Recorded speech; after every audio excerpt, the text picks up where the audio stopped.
Hello students. पिछले अध्याय में हमने प्लेटो की शिक्षा का महत्व और प्लेटो की शिक्षा योजना की बुनियाद क्या थी, इनको हमने समझा और देखा कि प्लेटो की शिक्षा योजना पर एथेंस की शिक्षा प्रणाली और स्पार्टा की शिक्षा प्रणाली दोनों के प्रभाव थे। दोनों का मिला जुला रूप प्लेटो की शिक्षा सिद्धांत में पाया जाता है। आज हम देखेंगे कि प्लेटो की खुद की जो शिक्षा योजना थी उसकी रूपरेखा क्या थी। Outline of Plato framework of education. तो हम देखेंगे कि प्लेटो ने अपनी शिक्षा योजना की रूपरेखा को किस प्रकार रखा। सर्वप्रथम आज हम उसकी प्राथमिक शिक्षा का अध्ययन करेंगे। अपने आदर्श राज्य के लिए प्लेटो ने जिस शिक्षा योजना को अपनाया है उसकी प्रमुख विशेषता राज्य नियंत्रण है। शिक्षा राज्य के नियंत्रण में रहेगी, ये प्लेटो की शिक्षा योजना का महत्वपूर्ण बिंदु है। राज्य के अतिरिक्त व अन्य किसी के भी द्वारा इस महत्वपूर्ण कार्य का संपादन किया जाना उचित नहीं मानता। शिक्षा के राजकीय नियंत्रण के साथ साथ उसने ये भी व्यवस्था की है कि संरक्षक वर्ग के स्त्री और पुरुष इस योजना का लाभ उठा चुके। प्लेटो की जो शिक्षा योजना है उसके मुख्य रूप से दो स्तर है। प्रथम है प्राथमिक और दूसरी है उच्च शिक्षा।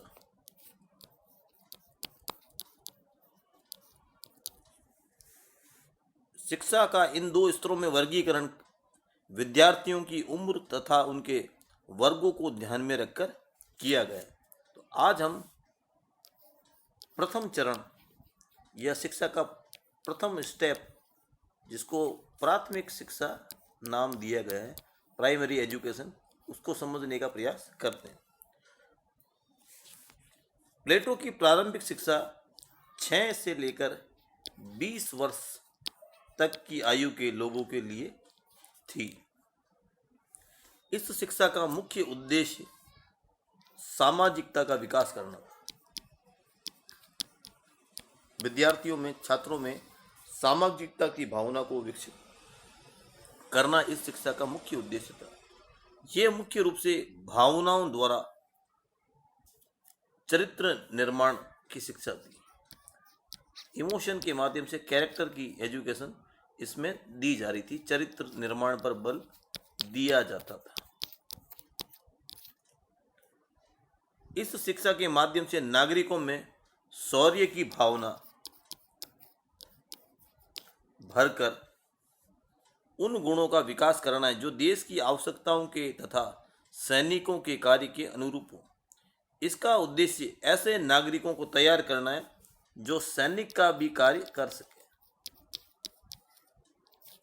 सैनिक कार्यों के दायित्व को भली भांति पूर्ण कर सकें। ऐसे शिक्षकों, छात्रों की निर्माण करना प्राथमिक शिक्षा का मुख्य उद्देश्य था। अब विद्वान हुए नेटलशिप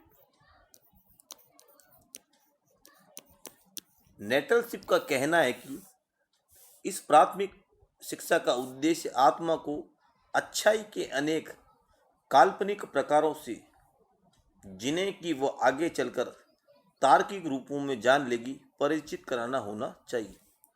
प्रोफेसर बाकर का कहना है कि ये प्रमुख रूप से सामाजिक शिक्षा है। ये एक सामाजिक शिक्षा या सामाजिक प्रशिक्षण है। इसका उद्देश्य नागरिकों के एक वर्ग को सैनिक कार्यों के समुचित संपादन के लिए तैयार करना है।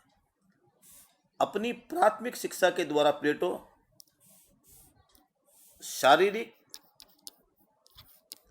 और मानसिक दृष्टि से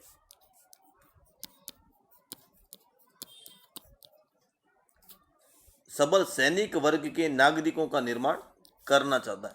ऐसे वर्ग का निर्माण करना चाहता है जो शारीरिक और मानसिक रूप से मजबूत, सबल, सुदृढ़, शक्तिशाली होते हैं।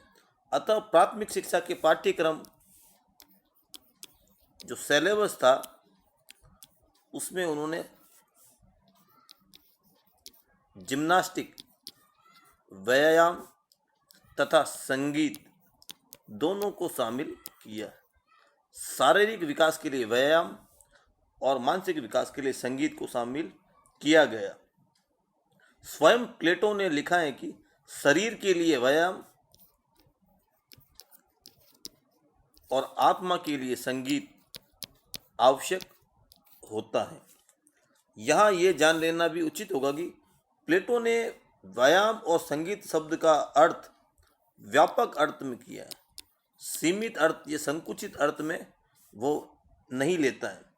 उसके व्यायाम शब्द में शरीर संबंधी समस्त शिक्षा का समावेश होता है। शारीरिक बल या शरीर से संबंधित समस्त शिक्षा का समावेश होता है। इसलिए पार्कर के शब्दों में व्यायाम से तात्पर्य शरीर की सामान्य देखरेख,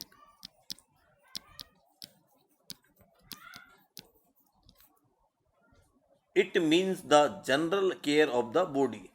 व्यायाम का अर्थ केवल कसरत करना नहीं, बल्कि शरीर को स्वस्थ बनाने रखने वाले आहार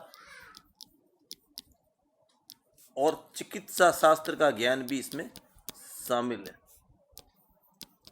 व्यायाम के अंदर आहार और चिकित्सा शास्त्र को भी पढ़ना होगा। व्यक्ति के शारीरिक विकास के लिए उसने सादे भोजन को महत्वपूर्ण माना है। उसका मानना है कि छात्र को जीवन में सादा भोजन होना चाहिए। शारीरिक प्रशिक्षण में खुराक का सादापन अत्यंत महत्वपूर्ण वस्तु है। In body training the more important thing is simplicity of diet.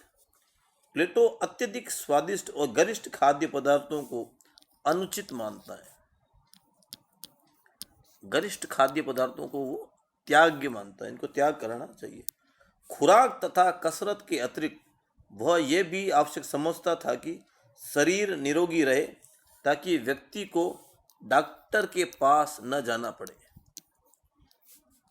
Doctor की शरण में न जाना पड़े। वह अपने आदर्श राज्य में डॉक्टरों को कोई विशेष महत्व नहीं देता है, क्योंकि वे बीमारी का इलाज करने के स्थान पर उसे बढ़ाते हैं। एक अत्यंत रोगी व्यक्ति को वो मर जाने देने के अधिक पक्ष में था, उसकी चिकित्सा किए जाने के नहीं। चिकित्सा का होना उसे मनुष्य के निरोग रहने की क्षमता के अभाव का प्रतीत होता था। उसके शब्दों में हमारी वर्तमान चिकित्सा प्रणाली बीमारियों को शिक्षण देती है। अब व्यायाम के बाद जो उसने दूसरा मुख्य बिंदु था वो था संगीत।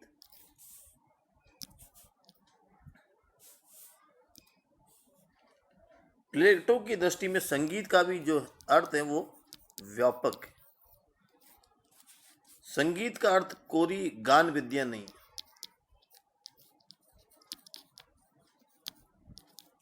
केवल गाना संगीत नहीं है,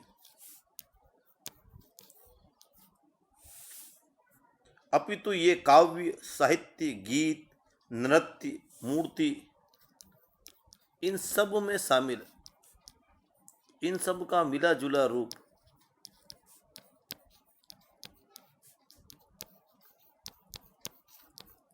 उसको वह सभी ललित कलाओं का प्रतीक मानता है।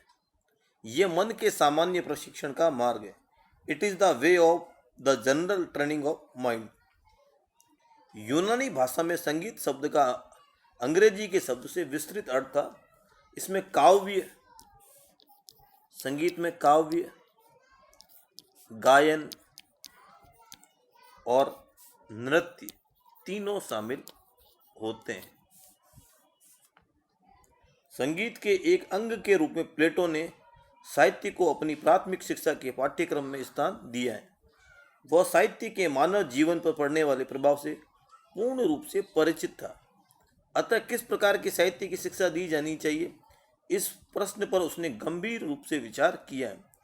उसके विचार से सत्य साहित्य को ही पाठ्यक्रम में समावेश करना चाहिए।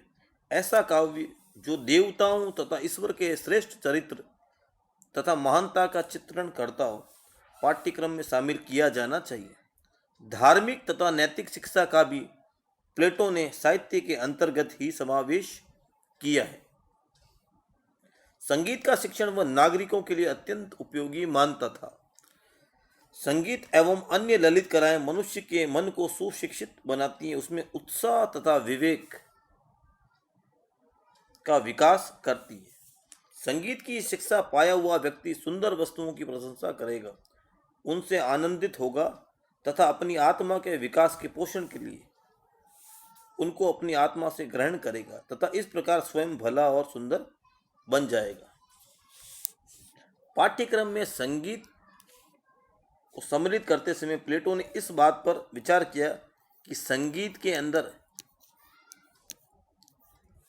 कौन कौन सी पद्धतियां अपनाई जानी चाहिए, संगीत में कौन कौन सी पद्धतियां अपनाई जाए, इसके बारे में वो मानता था कि संगीत में इतनी शक्ति होती है, इतनी पावर है कि उसकी रागनियों का परिवर्तन राज्य के विधान में परिवर्तन कर देता है। When modes of music change, the fundamental law of the state change with them. प्लेटो जिस प्रकार शारीरिक शिक्षण द्वारा अपने राज्यों में डॉक्टर को निर्वासित करता है, उसी प्रकार संगीत की शिक्षा द्वारा वकीलों और न्यायालय को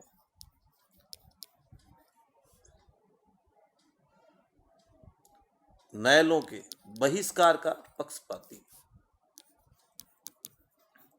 संगीत की शिक्षा के माध्यम से वो वकील और न्यायालय का बहिष्कार करने का समर्थन करता है। यदि संगीत और गानों की शिक्षा द्वारा सभी मनुष्य के मन में राज्य की व्यवस्था अंकित कर दी जाए तो वह स्वयं इसका पालन करेंगे और किसी प्रकार के कानून की कोई भी आवश्यकता नहीं होगी। डैनियल ओ कॉनेल ने कहा था कि मुझे राष्ट्र के गीत लिखने दो, मैं इस बात की परवाह नहीं करता कि कौन कानून बनाता है। प्लेटो का इसी प्रकार ये मत था कि मुझे एक देश के लिए उचित प्रकार के गीत लिखने दो, किसी व्यक्ति को देश के कानून बनाने की आवश्यकता नहीं होगी। प्राथमिक शिक्षा के संबंध में प्लेटो के इन विचारों को अगर हम समझना चाहें संक्षेप में, तो इससे ये पता चलता है, इससे ये बात स्पष्ट है कि उसने प्राथमिक शिक्षा के दोनों अंग व्यायाम और संगीत पर अपने विचार सादगी में करते समय सिंप्लिसिटी, सादगी को मुख्य रूप से ध्यान में रखा। एथेंस के नगर राज्य में नागरिकों के जीवन के विभिन्न क्षेत्रों में जटिलताओं तथा कृत्रिमताओं का समावेश तेजी के साथ होता चला जा रहा था। उनसे प्लेटो आशंकित था। वह चाहता था कि एथेंस वासी अपनी कृत्रिमता से छुटकारा पाकर वास्तविकता को अपनाएं। इस प्राथमिक शिक्षा संबंधी एक स्मरणीय बात यह भी है कि इस शिक्षा के दोनों अंगों का उद्देश्य अंतिम रूप से मानव मन का विकास है।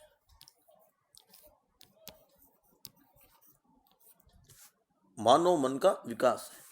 व्यायाम तथा संगीत का ध्येय चरित्र निर्माण ही था। संगीत प्रत्यक्ष रूप से मन का प्रशिक्षण कर सकता है, व्यायाम अप्रत्यक्ष रूप से। इसलिए व्यायाम मन के लिए शरीर का प्रशिक्षण है। Gymnastic is training of the body for the sake of the mind.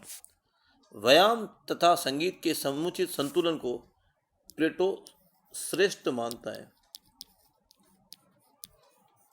वो मानता था कि केवल व्यायामिक होने से व्यक्ति का असभ्य और जंगली हो जाता है और केवल संगीतज्ञ होने से व्यक्ति में अनुचित मात्रा में मधुरता आ जाती है।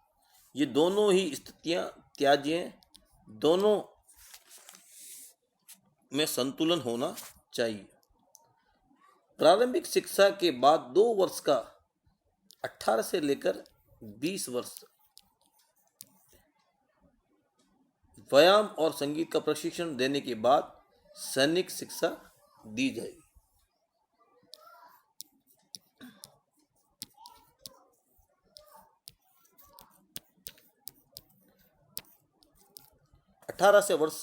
से 20 वर्ष की आयु तक 2 वर्षों की अवधि में सैनिक शिक्षा का पाठ्यक्रम लागू होगा। इसके समाप्त होने पर जो व्यक्ति सबसे अधिक योग्यता का परिचय देगा उन्हें हायर एजुकेशन के लिए चुन लिया जाएगा। शेष को सैनिक वर्ग में शामिल करके उनके अनुरूप कामकाज में लगा दिया जाएगा। तो इस प्रकार आज हमने देखा कि प्लेटो की शिक्षा योजना का पहला चरण है प्राथमिक शिक्षा। ये प्राथमिक शिक्षा 6 से 20 वर्ष की आयु तक चलती है। इसमें व्यायाम और संगीत का समुचित मिश्रण है। 18 से 20 वर्ष की आयु तक सैनिक शिक्षा दी जाएगी। इस परीक्षा में जो उच्च स्थान प्राप्त करेंगे उनको आगे की शिक्षा के लिए भेजा जाएगा। शेष लोगों को सैनिक के कार्य में लगा दिया जाएगा। कल हम देखेंगे कि प्लेटो की शिक्षा का दूसरा स्वरूप क्या है। धन्यवाद।